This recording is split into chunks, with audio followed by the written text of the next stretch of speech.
আসসালামু আলাইকুম সবাইকে।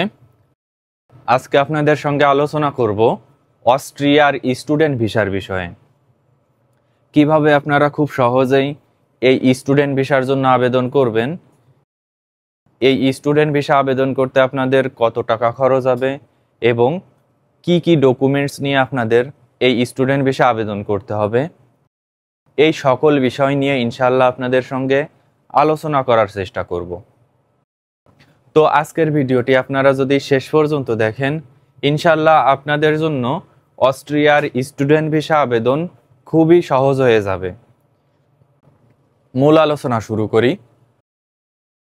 মূল আলোচনার প্রথমেই কথা বলবো কি কি ডকুমেন্টস নিয়ে আপনাদেরকে এই স্টুডেন্ট ভিসার জন্য আবেদন করতে হবে এবং সঠিক নিয়মে কিভাবে ডকুমেন্টসগুলো রেডি করবেন। ডকুমেন্টসের প্রথমেই কথা বলবো আপনার ভ্যালিড পাসপোর্টের বিষয়ে। আপনার বর্তমান পাসপোর্টের মেয়াদ মিনিমাম 6 মাস থাকা লাগবে এবং পুরাতন যদি কোনো পাসপোর্ট থেকে থাকে আপনার, উভয় পাসপোর্টই কিন্তু আপনার ভিসা আবেদনের সময় প্রয়োজন হবে এবং উভয় পাসপোর্টের যে ইনফরমেশনাল পেজ আছে সেই পেজের ফটোকপি ভিসা আবেদনের সময় অবশ্যই সঙ্গে রাখতে হবে। পাসপোর্টের পরে আলোচনা করব আপনার পাসপোর্ট সাইজ ছবির বিষয়ে। আপনার পাসপোর্ট সাইজ ছবির ব্যাকগ্রাউন্ড অবশ্যই সাদা থাকা লাগবে এবং এই ছবির সাইজ হতে হবে 35 মিলিমিটার ইন্টু 45 মিলিমিটার। ইউরোপের যে কোনো দেশের ভিসা আবেদনের ক্ষেত্রে পাসপোর্ট সাইজ ছবির গুরুত্ব অপরিসীম।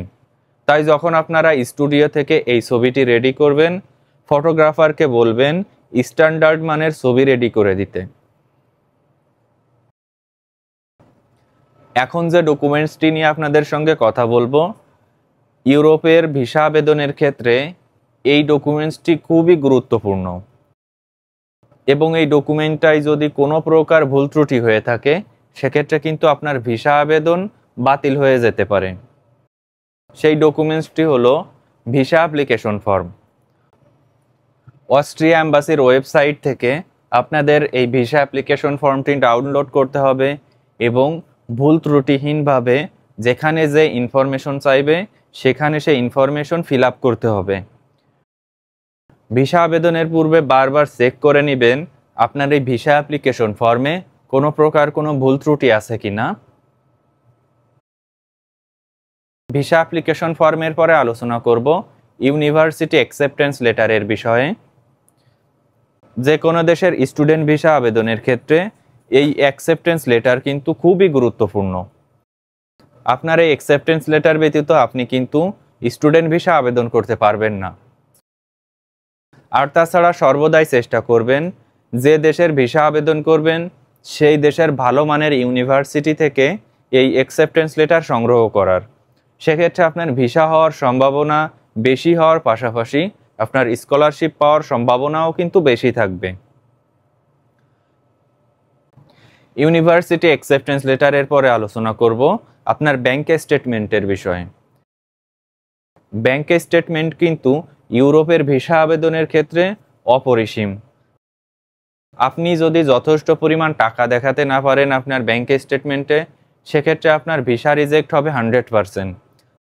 তাই সর্বদাই চেষ্টা করবেন যখন আপনারা এই ভিসা আবেদন করবেন তার মিনিমাম 6 মাস আগে থেকেই ব্যাংক স্টেটমেন্টের প্রস্তুতি নিতে।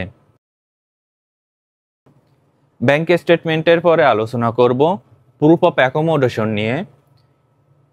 অস্ট্রিয়ার স্টুডেন্ট ভিসা অ্যাকসেপ্ট হওয়ার পর আপনারা কোথায় থাকবেন অস্ট্রিয়াতে তার একটি প্রমাণপত্র হিসাবে আপনি যদি ইউনিভার্সিটি ডরমিটরিতে অবস্থান করতে চান তাহলে তার একটি কনফার্মেশন পেপার এবং আপনি যদি পার্সোনালি বাসা ভাড়া করে থাকতে চান তাহলে তার যে কন্ট্রাক্ট পেপার আছে তার একটি কপি ভিসা আবেদনের সময় জমা দেওয়া বাধ্যতামূলক। তাই যখন আপনারা ভিসা আবেদন করবেন তার আগেই কিন্তু এই অ্যাকোমোডেশনের যে কনফার্মেশন পেপার সেটা রেডি করে রাখবেন। এখন আলোচনা করব একাডেমিক ডকুমেন্টসের বিষয়ে। আপনি যদি ব্যাচেলার্স ডিগ্রির জন্য আবেদন করতে চান তাহলে আপনার এসএসসি প্লাস এইচএসসির সকল ডকুমেন্টসের 1 সেট থেকে 2 সেট ফটোকপি এবং অরিজিনাল কপি অবশ্যই ভিসা আবেদনের সময় আপনার সঙ্গে রাখতে হবে। এবং আপনি যদি মাস্টার্স ডিগ্রির জন্য আবেদন করতে চান সেক্ষেত্রে এসএসসি প্লাস এইচএসসির সঙ্গে সঙ্গে আপনার ব্যাচেলার্স ডিগ্রির সকল ডকুমেন্টস কিন্তু আপনার ভিসা আবেদনের সময় সঙ্গে রাখতে হবে। আর তাছাড়া একাডেমিক ডকুমেন্টসের সঙ্গে সঙ্গে আপনার ইংলিশ প্রফিসিয়েন্সি সার্টিফিকেটও কিন্তু ভিসা আবেদনের জন্য বাধ্যতামূলক। আপনার আইএলটিএস স্কোর যদি ভালো থাকে সেক্ষেত্রে আপনি খুব সহজেই অস্ট্রিয়ার ভালো মানের ইউনিভার্সিটিতে অ্যাডমিশন পাবেন। তাছাড়া আপনি 100% পর্যন্ত স্কলারশিপ পেতে পারেন। তাই প্রথমবার যদি আপনার আইএলটিএস স্কোর ভালো না হয়ে থাকে তাহলে দ্বিতীয়বার চেষ্টা করবেন আপনার আইএলটিএস স্কোরটি ভালো করার জন্য। ইংলিশ প্রফিসিয়েন্সি সার্টিফিকেটের পরে আলোচনা করব কাভার লেটারের বিষয়ে। এই কাভার লেটারে আপনাদেরকে উল্লেখ করতে হবে যে কোন ইউনিভার্সিটিতে আপনারা পড়ালেখা করবেন, অস্ট্রিয়াতে যে কোন সাবজেক্টে পড়ালেখা করবেন এবং আপনার ফিউচার প্ল্যান কি, এই সকল কিছু কিন্তু কাভার লেটারে উল্লেখ করতে হবে। আপনারা যদি বুঝে উঠতে না পারেন যে কিভাবে এই কাভার লেটারটি লিখবেন সেক্ষেত্রে গুগল সার্চের মাধ্যমে আপনারা অসংখ্য স্যাম্পল পেয়ে যাবেন। সেই স্যাম্পলগুলো দেখে দেখে কিন্তু আপনি একটি কাভার লেটার লিখতে পারেন। আর তাছাড়া আপনার প্রয়োজন হবে কারিকুলাম ভিটা, সংক্ষেপে যাকে সিভি বলে। ইউরোপীয় ফরম্যাটে কিন্তু আপনাকে এই সিভিটি লিখতে হবে।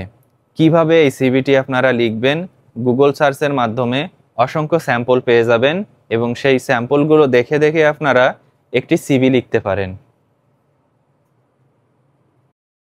এবং সর্বশেষ যে ডকুমেন্টসটি নিয়ে কথা বলবো সেই ডকুমেন্টটি হলো পুলিশ ক্লিয়ারেন্স সার্টিফিকেট। অনলাইনের মাধ্যমে খুব সহজেই আপনারা পুলিশ ক্লিয়ারেন্স সার্টিফিকেটের জন্য আবেদন করতে পারবেন এবং 1 থেকে 2 সপ্তাহের মধ্যেই কিন্তু এই ডকুমেন্টটি আপনারা হাতে পাবেন।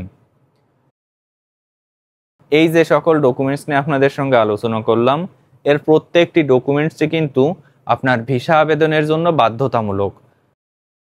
তাই যখন আপনারা ভিসা আবেদন করবেন তার পূর্বেই কিন্তু বারবার চেক করে নেবেন যে আপনাদের কোনো ডকুমেন্টসে ভুল আছে কিনা অথবা কোনো ডকুমেন্ট আপনাদের মিসিং আছে কিনা। তো আশা করি আপনারা বুঝতে পারছেন যে কি কি ডকুমেন্ট নিয়ে আপনারা এই ভিসার জন্য আবেদন করবেন। আমার ভিডিওটি যদি আপনাদের ভালো লাগে সেক্ষেত্রে আমার চ্যানেলটি আপনারা সাবস্ক্রাইব করে রাখতে পারেন। ধন্যবাদ সবাইকে।